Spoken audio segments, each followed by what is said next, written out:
Hello students, चलिए start करते हैं। चैप्टर 13 प्रोबेबिलिटी मिसलेनियस एक्सरसाइज का क्वेश्चन नंबर फर्स्ट देखते हैं क्या है। A and B are the two events such that probability of A not equal to 0 है। Find probability of B by A if. First क्या है, A is a subset of B. Second क्या है, अगर ए इंटरसेक्शन बी क्या है हमारा 5 हो, मतलब नल हो, मतलब ए और बी के बीच में कोई भी कॉमन एलिमेंट ना हो।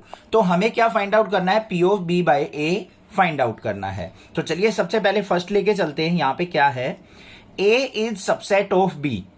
क्या कहा है यहां पे, A is subset of B, subset of B. इसका मतलब क्या हो जाएगा, ए इंटरसेक्शन बी जो होगा वो किसके इक्वल होगा, ए के इक्वल होगा।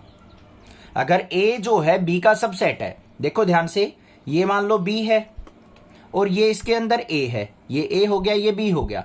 तो ए क्या हुआ, बी का सबसेट, मतलब ए बी के अंदर लाई कर रहा है। तो इन दोनों के अंदर कॉमन एरिया क्या होगा, ए ही तो होगा। तो यही तो लिया मैंने ए, ठीक है भाई। तो ए इंटरसेक्शन बी क्या हो गया हमारा, ए के इक्वल। अब हमें क्या निकालना है, probability of B by A find out करना है। तो किसके इक्वल हो जाएगा, probability of A intersection B upon में प्रोबेबिलिटी ऑफ ए। किसके इक्वल आ गया ये, probability of A intersection B किसके इक्वल है हमारा, ए के इक्वल। और प्रोबेबिलिटी ऑफ ए क्या है हमारी, ए के इक्वल ही मानी जाएगी। ये ए इंटरसेक्शन बी, यहाँ पे हम प्रोबेबिलिटी ऑफ ए भी ले सकते हैं या फिर यहाँ पे probability of A he count करेंगे। ए से ए कैंसिल आउट हो गया तो हमारा किसके इक्वल आ गया, 1 के इक्वल आ गया, प्रोबेबिलिटी ऑफ बी बाय ए के इक्वल।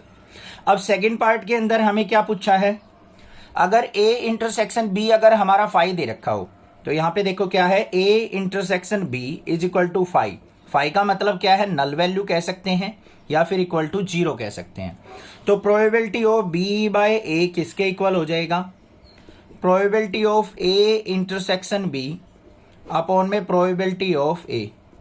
तो क्या हो गया, यहाँ पे ए इंटरसेक्शन बी की वैल्यू 0 अपॉन में प्रोबेबिलिटी ऑफ ए कुछ भी रहे, तो 0 बाय ए क्या हो गया, 0।